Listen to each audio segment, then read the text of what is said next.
सर्वांना नमस्कार. स्वागत आहे तुमचं गोंधन मराठी चातुर्य कथा या यूट्यूब चॅनलवर. व्हिडिओकडे वळण्यापूर्वी आपल्या चॅनलला लाईक करा, सबस्क्राईब करा आणि बेल आयकॉन प्रेस करा. चला तर आता वळूया आपल्या स्टोरीकडे. गोंधन भाग 2. त्या रात्री पुष्पाला अजिबात झोप लागली नाही. आईचे शब्द सतत तिच्या कानात घुमत होते. त्या मुलापासून दूर राहा. पण मन काही ऐकत नव्हतं. डोळे मिटले की तिला विश्वासच दिसत होता.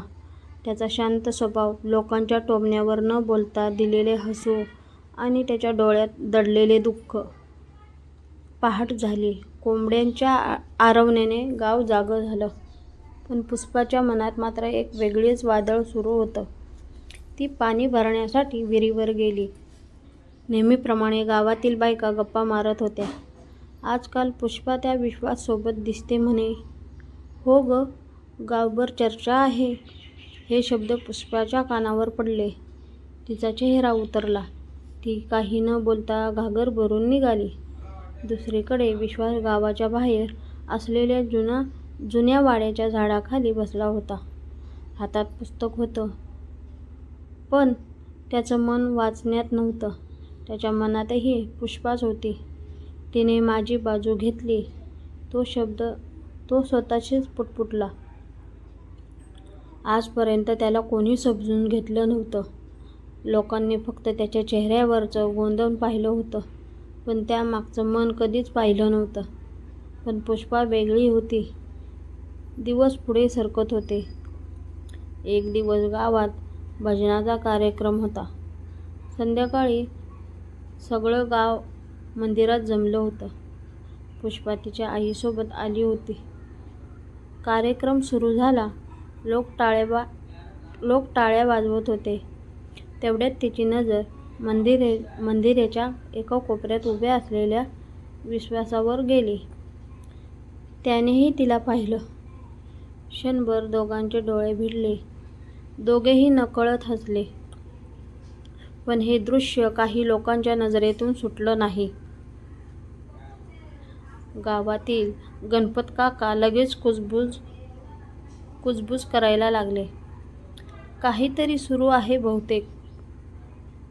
हो, नाहीतर असं कोण बघतं का? त्या कुजबुजाने पुढचे 2 दिवसात संपूर्ण गाव गाजलं. एक दिवस पुष्पा शेतात काम करत होती. अचानक आकाश काळं झालं. वादळी वारा सुरू झाला. क्षणात मुसळधार पाऊस कोसळू लागला. पुष्पा घाबरली. आसपास कुठेच आसरा नव्हता. तेवढ्यात कोणीतरी तिच्या डोक्यावर छत्री धरली. ती वळून पाहते तर विश्वास. चल, त्या झोपडीमध्ये जाऊ. दोघे जवळच्या झोपडीत गेले. बाहेर पाऊस कोसळत होता. आता मात्र शांतता होती. पुष्पा पहिल्यांदाच त्याच्या इतकी जवळ बसली होती.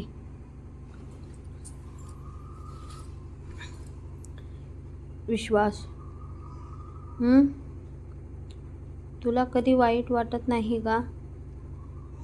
कशाचं? लोक जे बोलतात त्याचं. विश्वास काही क्षण शांत राहिला. मग हळूच म्हणाला, सुरुवातीला खूप वाईट वाटायचं. रात्रभर रडायचो.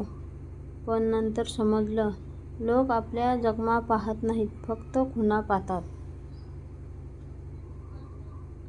पुष्पा त्याच्याकडे पाहत राहिली. त्या एका वाक्याने तिच्या मनाला स्पर्श केला. पाऊस थांबला. दोघेही बाहेर आले. तेवढ्यात समोरून पुष्पाचा मामा येताना दिसला. त्याने दोघांना एकत्र पाहिलं. त्यांचा चेहरा रागाने लाल झाला. पुष्पा, ती घाबरली. घरी चल. मामा काही न बोलता तिला घेऊन गेला. घरी पोचल्यावर वातावरण तापलं होतं. आई, मामा आणि वडील तिघेही बसले होते. तो मुलगा तुला भेटतो का? वडिलांनी विचारलं. पुष्पा गप्प राहिली. उत्तर दे, ती घाबरत म्हणाली. हो. क्षणात घरात शांतता पसरली. आईच्या डोळ्यात पाणी आलं. पुष्पा, आम्ही तुझं वाईट कधीच पाहणार नाही. पण आई. नाही. त्या मुलाचा विषय संपला. पुष्पाचं मन तुटलं. ती रडतच तिच्या खोलीत गेली. दुसऱ्या दिवशीपासून तिच्यावर बंधनं आली. एकटी बाहेर जाणे बंद, मैत्रिणींना भेटणं बंद. जत्रा, मंदिर, शेत सगळीकडे कुणीतरी सोबत असायचं. पण मनावर कोणाचं नियंत्रण नव्हतं. रोज रात्री ती विश्वाचा विचार करत बसायची. काही दिवसांनी गावात मोठी जत्रा भरली. संपूर्ण गाव उत्सवात होतं. पुष्पालाही जायचं होतं. खूप विनवण्या केल्यानंतर आईंनी परवानगी दिली. पण अट घातली. सरळ जाऊन सरळ परत यायचं. पुष्पाने मान डोलवली. जत्रेत गर्दी उसळली होती. ढोल, ताशे, खेळणी, मिठाई, झोपाळे. पुष्पा फिरत होती. अचानक तिला दूर विश्वास दिसला. त्याच्यासोबत एक वृद्ध आजी होती. विश्वास त्या आजीचा हात धरून चालत होता. त्यांना रस्ता ओलांडायला मदत करत होता. ते पाहून पुष्पाच्या चेहऱ्यावर हसू आलं. हा माणूस खरंच किती चांगला आहे, ती मनात म्हणाली. पण तेवढ्यात जत्रेत गोंधळ झाला. एक लहान मुलगा गर्दीत हरवला. त्याची आई रडत होती. माझा मुलगा कुठे गेला? लोक फक्त बघत होते. तेवढ्यात विश्वास पुढे आला. तो मुलाला शोधण्यासाठी धावला. अर्धा तास शोध घेतल्यानंतर त्याने त्या मुलाला शोधून काढलं. मुलाला आईजवळ आणून दिलं. सगळे त्याचे कौतुक करू लागले. पहिल्यांदाच गावातील लोकांनी त्याच्याकडे आदराने पाहिलं. पुष्पाच्या डोळ्यात आनंद चमकत होता. रात्र झाली. जत्रा संपली. पुष्पा घरी परतली. पण तिच्या मनात एकच विचार होता. मी विश्वासवर प्रेम करते का? हा प्रश्न तिला सतावत होता. आणि त्याच रात्री विश्वास आपल्या घरच्या अंगणात बसला होता.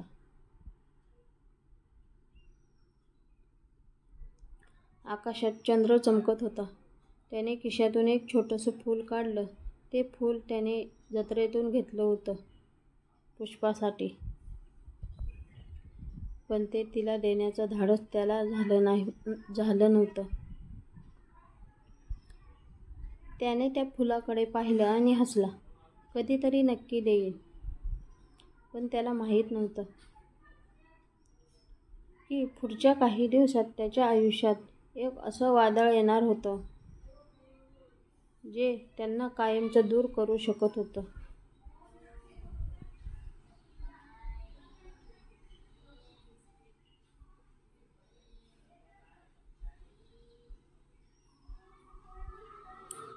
कथा आवडली असेल तर लाईक करा.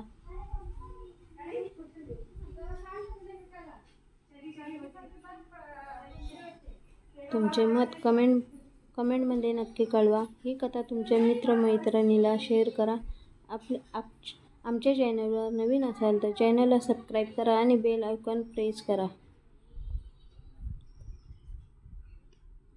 अशाच सुंदर प्रेमकथा, भावनिक कथा आणि हृदयस्पर्शी गोष्टींसाठी आमच्यासोबत जोडलेले राहा.